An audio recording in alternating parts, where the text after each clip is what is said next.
started in property development can reap substantial rewards, but the field of property development is not without its risks. Director of Kaifu Property, Drew Evans, offers his thoughts to Your Investment Property editor, Sarah Megginson, on the ins and outs of getting started in development. When you first get started, you read the books, you read the magazines, and you buy a property and you hope like hell that you've made the right decision. And sometimes you only find out that you've made the wrong decision 5-7 years down the track. So for me, property developing is all about being able to make sure you can buy under market value and knowing that you're getting a property with an equity advantage straight away from the beginning, as opposed to having that long-term buy, hope and pray approach. But in very simple terms, it's all about being able to create your own capital growth as opposed to potentially purchasing somebody else's capital growth, which is what you do at the end of the day. It's all about keeping as much of that margin as possible for yourself, and that's how you can generate the amazing returns that you do if you do property developing correctly.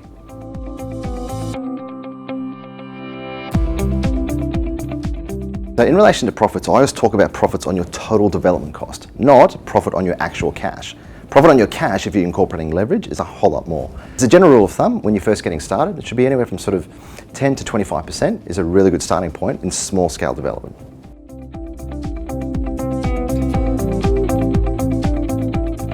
When it comes to property development, the risks are abundant, right? But if you bring them down to three main categories, the first one is the development risk.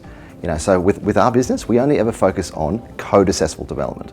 We don't do impact accessible development, which again can be a lot lengthier through council. There can be lots of different blowouts that you're not aware of. So really important to focus on code accessible DAs. In relation to building is huge. Cheap is not affordable and cheap is cheap for a reason. Unfortunately, a lot of my clients, when they first look at this stuff, is they try and bypass and build something on the cheap. And the third one is the time blowouts. So it's really important that you get retail terms on a development basis, where you can actually get a fixed price turnkey lock-in contract to make sure that there's no cost surprises or time blowouts either. When it comes to developing, my advice is think big but start small. It's looking at somebody that's done what you've already wanting to do and take them on as a mentor.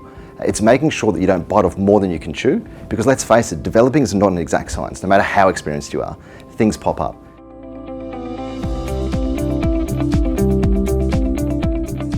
So when it comes to learning about developing, it's exactly that. It's getting advice and it's getting educated.